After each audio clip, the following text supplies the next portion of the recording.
Hello and welcome back to the channel. Today we are doing another poetry review. I held back on this one because I realised there was a lot of review videos coming out on the channel and I didn't want to oversaturate. So this is a little bit late, it came out a while ago, but today we're going to be reviewing Swimming Lessons by Lili Reinhart. So let's get into it.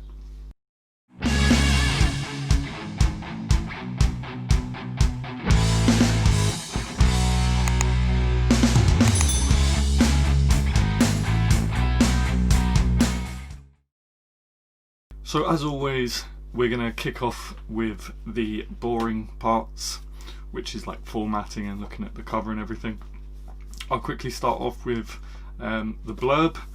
At the back it says, "I seem to be your new favourite novel, one that keeps you up at night, turning my pages. Fingers lingering on me so you don't lose your place."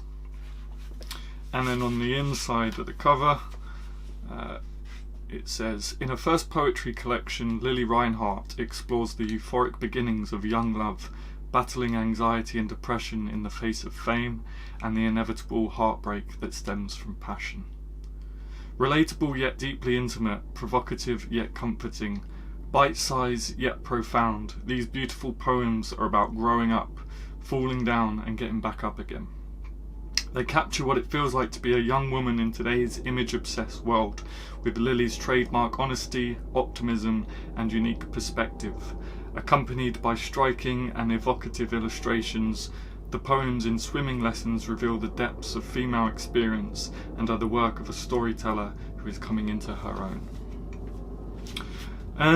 I won't say too much about that. So let's quickly look at the formatting, I guess. The pages are really nice.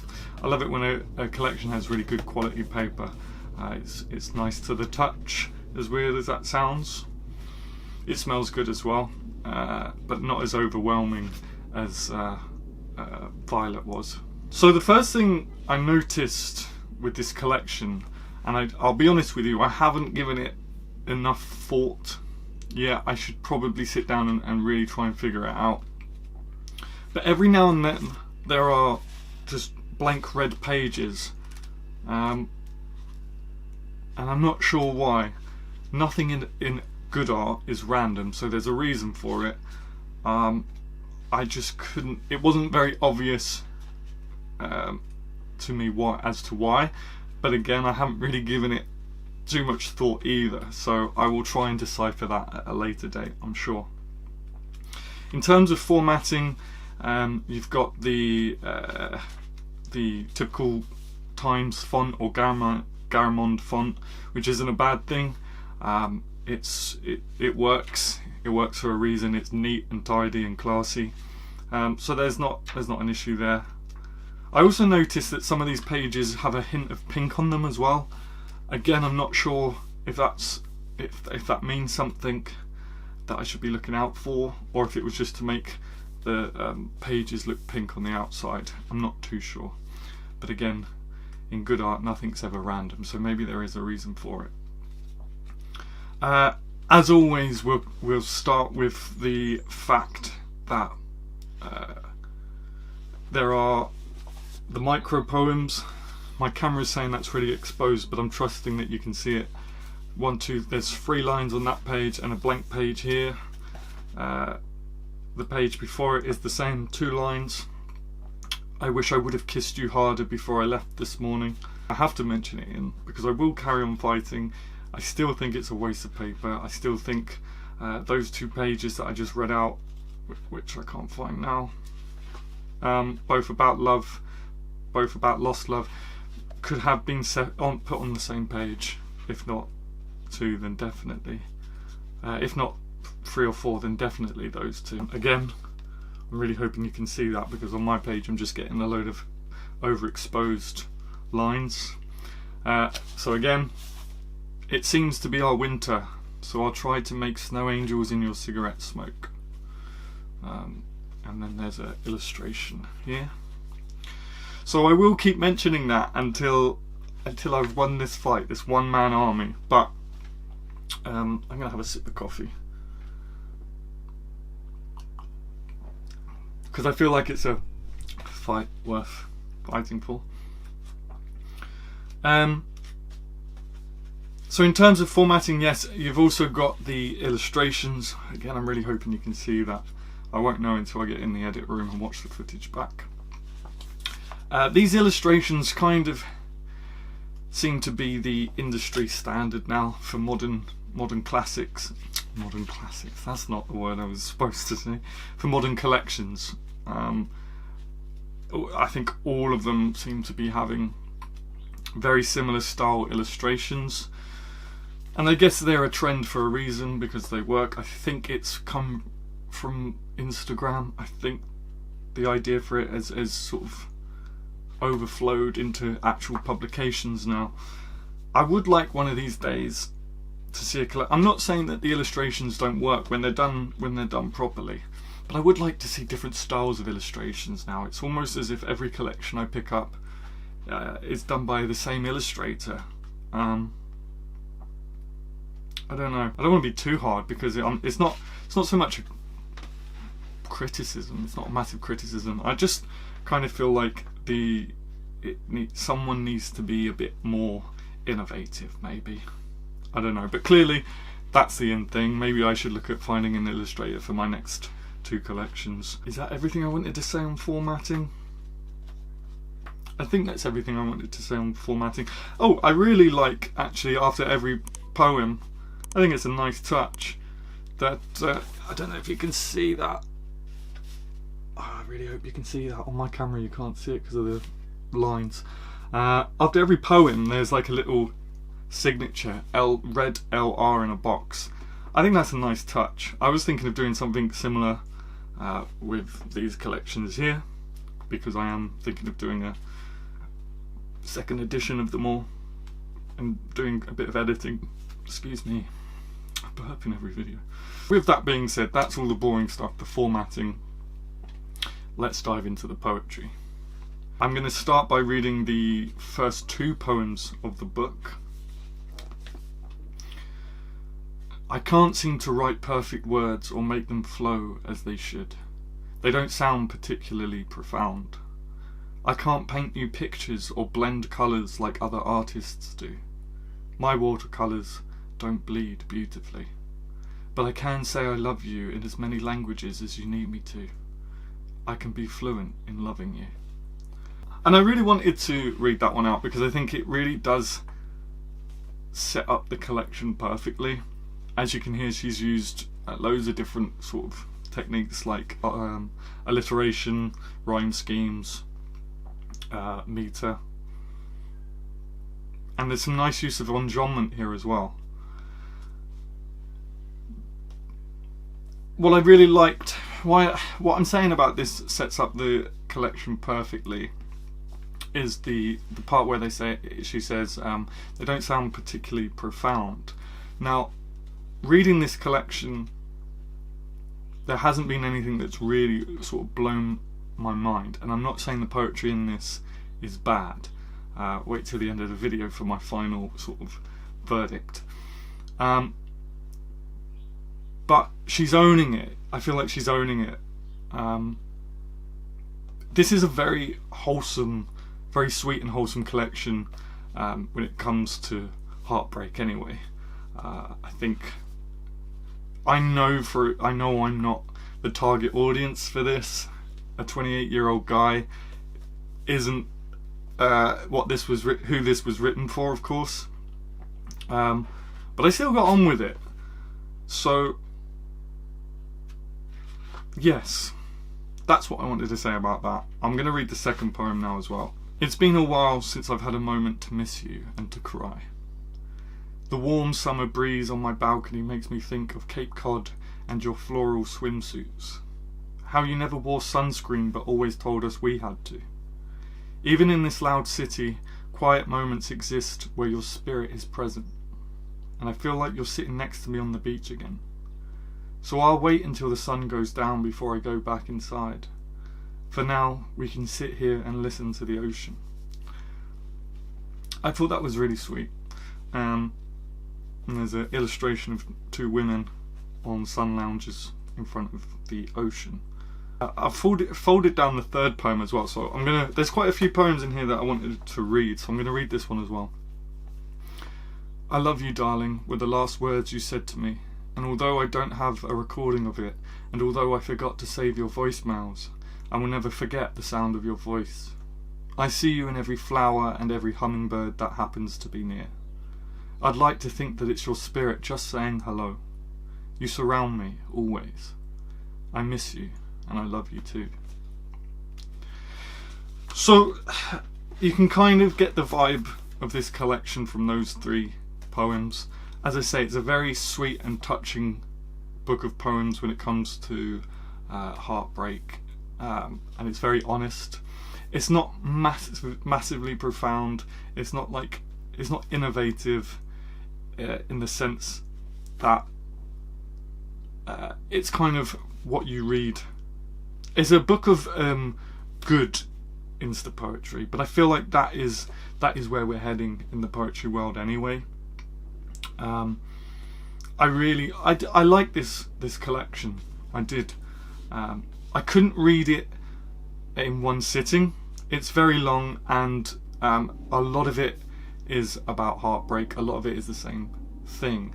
Now it's different. In the case of where Gabby Hanna's, I couldn't read it all in one night because it was so bad. I just felt like this collection could be a bit shorter, just because there's a lot of poems that are about the same thing, not said in the same way, of course, but I didn't think it needed to be over 200 pages long. Another thing I'll say about the poems is titles. Now, I can't go into this too much because it makes me a hypocrite, but it wasn't until recently, last year in fact, that I realised how important it is to title your poems, and I really missed that in this collection. It really stood out for me, and I'm not too sure why. I did come across one poem, if I can find it. I just had it in front of me, which reminded me to speak about it. That had a title. Okay, so whilst trying to find the poem with the title, I did come across this here, and as you can see, it's just one line on a whole page. Now, I've already spoken about that, but what I did want to say, and I'll read it to you now. 3:24 a.m. The softness of a blink is felt in moments when tears run dry. Now, I give micro poetry and insta poetry, and a lot of us do, a bad rep. We slag it off a lot. I don't hate micro poetry because it's micro poetry. I hate it because a lot of the time it's just statements that everyone thinks, and people get away with it. Now, I really like that. 3:24 a.m. The softness of a blink is felt in moments when tears run dry. It can be done. I find that quite powerful. It can be done. That's what I wanted to show you. That's why I folded this down. Is that micro poetry can be good when it's done right and taken seriously. Yes, I would have liked to see some more text on the page, maybe put another couple of poems there. But hey, we move on.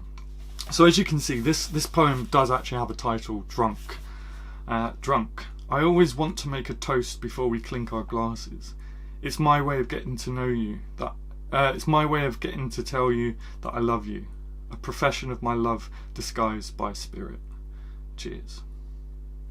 Now, I do have a problem with the enjambment used in this poem.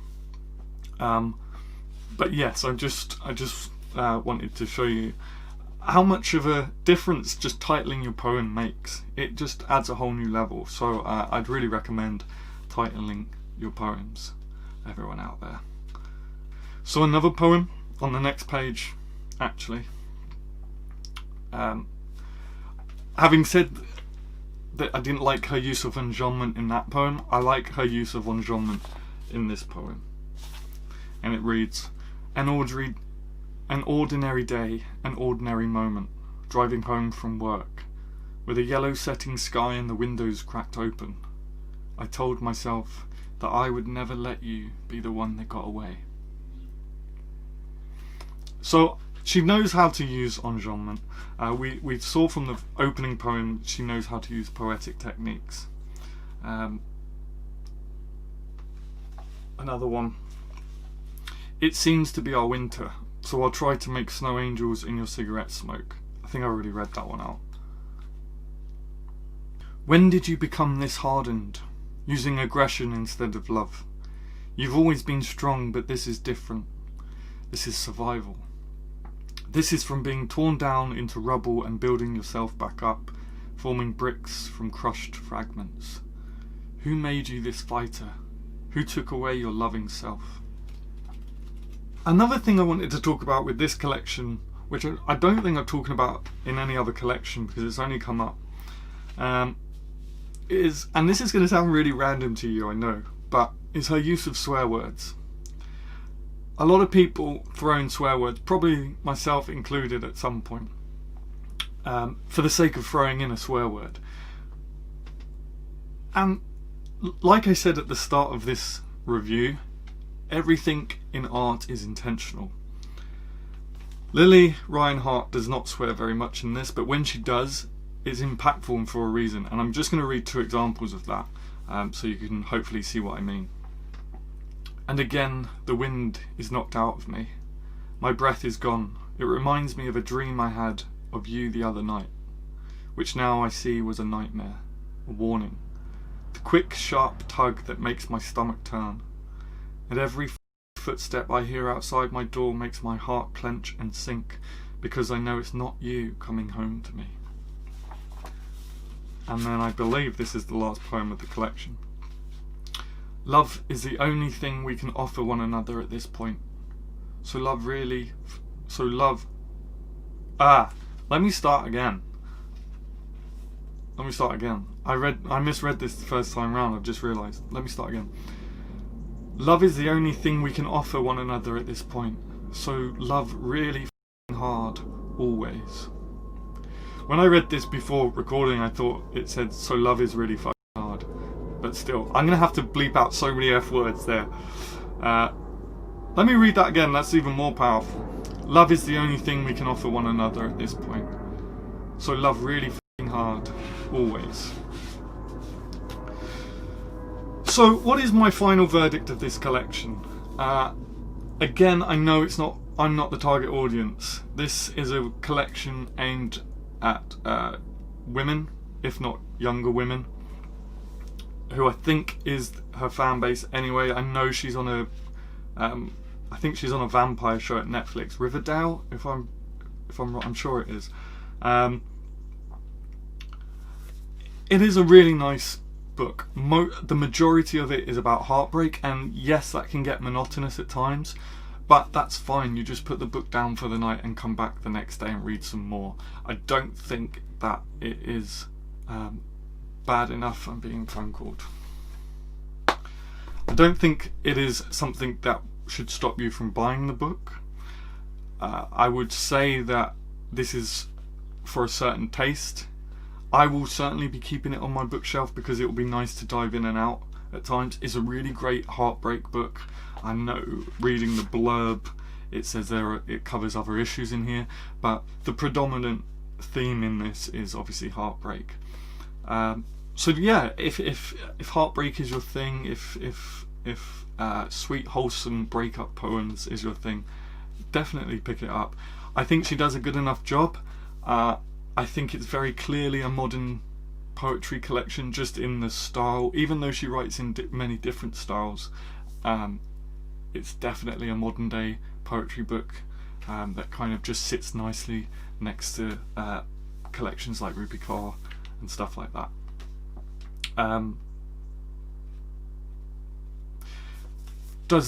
Is Lili Reinhart a good poet? I think so. She definitely has her own way of doing things. The good thing about this poem is it's easy to take in, it's easy to read. It can be a light read if you want it to be, and you can also spend some time analysing every poem as well if you wanted to, which I think every poetry collection should be when it's made for the masses. yeah. My name's Adam Gary. Sorry, energy levels are a little bit low today. I won't go into that too much, but definitely pick this up if you're looking for a light read or a shelf filler, if that's such a thing. And until next week or next video, see you later.